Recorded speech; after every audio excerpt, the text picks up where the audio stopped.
E aí o problema do Brasil é o que aconteceu com o país, e isso é importante pra gente entender a ruptura.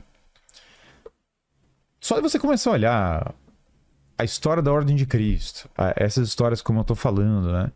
A história dessas grandes figuras, de grandes reis do Brasil. Dom Manuel foi o primeiro rei do Brasil, que nos deu a esfera armilar, que é o símbolo que dá essa característica da bola central na bandeira brasileira, que é um símbolo das navegações, mas também é um símbolo do globo. Da bandeira original, não na do golpe, tá? Que eu vou chegar lá, né, para dar essa narrativa, mas você vê essa ideia do Brasil como país universal, como essa extensão das cruzadas que agora tem uma cabeça universal. Esse país da Vila Rica, o que aconteceu? Ele foi extremamente burocratizado na época do Pombal. Começa a ter um controle muito maior. O Marquês de Pombal, a família direitista mais notória de Portugal, os Távora, foram queimados umas mesas, um negócio meio bizarro, acusados de conspirar contra o rei. Inclusive eu estive lá em Portugal agora, todo mundo considera ele um herói. Aí você pergunta por quê? Por que Pombal foi um herói? Ninguém sabe explicar. Por quê? É uma não, ele fez muita coisa em Lisboa, fez obra, não sei o quê. Aí quando você fala que matou a principal família de direita, todo mundo fica em choque. O meu tio, Guilherme, falou isso pro meu tio, ele era o maior fã de Marquês de Pombal, falou que tá olhando com outros olhos agora. E aí o que acontece? Há essa burocratização gigante e a supressão dos jesuítas. Então os jesuítas que educavam o país inteiro, as escolas jesuítas, que eram referência, várias das melhores escolas do mundo eram escolas jesuítas. Vão embora todos eles. O Brasil fica sem escolas. Há também a perseguição a outras ordens religiosas que educam pessoas aqui. E aí foi falar, o Brasil não tinha faculdade. Claro, a gente suprimiu todas, porque todos eram ligados à igreja. E aí, por pressão de maçonaria, por pressão do pessoal ligado ao Pombal, que claramente o Pombal é ligado à nossa maçonaria, supressão dos jesuítas da igreja. A educação sofre antes de qualquer coisa. Claro que a moral vai sofrer também por tabela. Burocracia vai começar a sufocar a economia, o Brasil começa a mudar. A Constituição original do Brasil são as ordenações manuelinas. O Brasil era uma monarquia municipalista, descentralizada, e o Brasil teve, durante boa parte da sua história, 20% de imposto fixo. Hoje o Brasil seria um paraíso fiscal. Quem dera. O Brasil não tinha governo... Cara, olha a loucura. Não tinha Brasília, não tinha essa estrutura burocrática central. Decisões eram tomadas no município, 20% de imposto fixo. Ora, Tiradentes perdeu a cabeça por isso, né? Meu conterrâneo de Minas, né? Quinto dos infernos.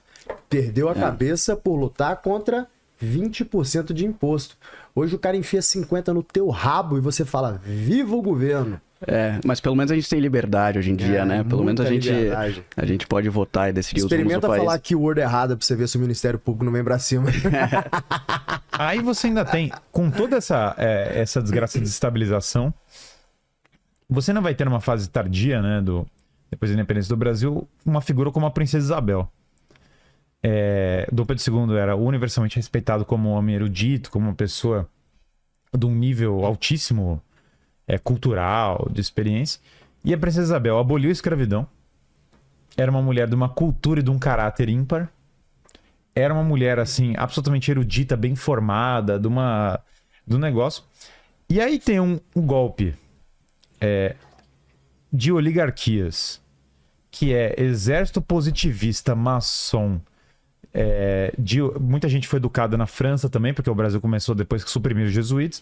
A galera começou a visitar a França e ser educada lá. Aí a elite brasileira volta com ideias revolucionárias da França, começa a pegar isso no Brasil.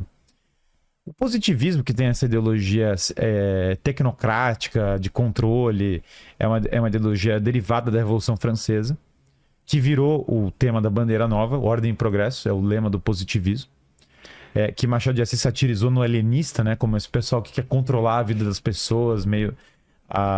Os positivistas tinham uma religião do positivista. A igreja positivista. O cara era iniciado na igreja positivista. Uma loucura pura, né? E vem essas ideias da Revolução Francesa, de ser contra a igreja, né? De acabar com a igreja na França. E aí o que eles fazem aqui é exatamente arrancar os símbolos cristãos do Brasil, né? Principalmente da bandeira do Brasil.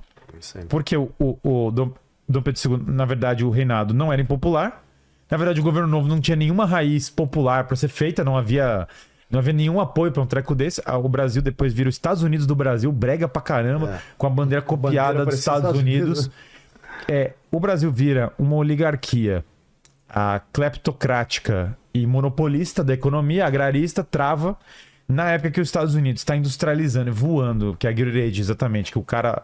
Tem aquela fase dos Estados Unidos que o cara pode explodir uma montanha, ou empresário, para abrir uma estrada de ferro. Aquele período bem... Que tem muita agressividade, mas é o período de crescimento insano. De começa a ver a estrada para todo lado e tal.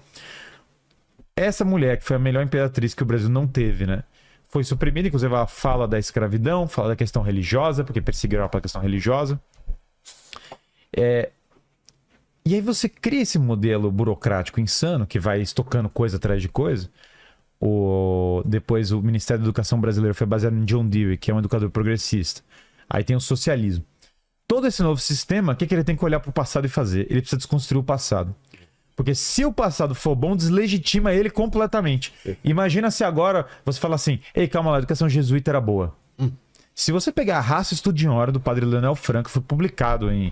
Você consegue ver o método de educação jesuíta. Eu desafio o cara a pegar a Raça Estudiora e falar, isso aqui é estúpido. Não tem como, cara. O nível intelectual é altíssimo. O padre Leonel Franco é um grande intelectual. Só que o cara vira e fala assim, idiota, jesuítas idiotas, todo mundo é burro. Você tem que acreditar nisso porque deslegitima a mudança insana que aconteceu. E você tem que acreditar que todo mundo era grotesco antes, porque se cair a sua ficha, quantos líderes do Brasil... Tem o nível da Princesa Isabel, o nível humano de Dom Pedro II depois da República. Quantos presidentes do Brasil tiveram esse nível? E a gente aprende na escola, né? A proclamação da República foi algo maravilhoso, toda a população apoiou. A população nem sabia o que estava acontecendo, né? Os caras deram foi o golpe ali, claro. Foi um golpe, a população não fazia ideia do que estava acontecendo. E aí você entra nesse modelo que agora claramente não vai dar certo, que o Brasil não se industrializa, que essa educação positivista trava a educação brasileira. E aí tudo começa a dar errado, a economia não deslancha quando deveria deslanchar, e aí todo mundo, olha só, que absurdo, entendeu? O Brasil não dá certo porque é por culpa dos portugueses, por culpa dos jesuítas. Calma, mas você acabou de mandar eles embora, entendeu? Você que mandou os caras pastarem, agora segura que o filho é teu. E aí conforme isso vai acontecendo, isso só vai piorando, porque aí vai vir também uma burocracia muito grande na época do Vargas, aí o Estado vai aumentar insanamente, estatal para todo lado... Aí a educação vai ter missão socialista francesa para entrar na educação forte do Brasil. E aí tem uma decadência muito forte. Se você pegar, tem um vídeo que eu faço todo mundo assistir. E recentemente fiz uma live que eu peguei várias cidades antigas, que é o Rio de Janeiro nos anos 30. Cara, é um negócio surreal. Era chique, mano. Não, é que assim, você tá assistindo a Suíça. Parece Paris. Parece mais o Rio de Janeiro. O Rio de Janeiro dos anos 30 parece mais a Suíça do que o Rio de Janeiro de hoje. É verdade. Você tá olhando pra aquilo e assim... E uns americanos que vieram gravar um documentário aqui. O negócio que você tá assistindo, você fala, cara, deixa eu voltar a fita. E aí eles estão andando na rua do Rio de Janeiro e falam, olha, o Brasil é impressionante porque não tem crime, muitas pessoas negras são ricas, todo mundo tira o chapéu quando você passa na rua, todo mundo é muito bem vestido. E você fala, não, calma. E andando, e você tá vendo, porque...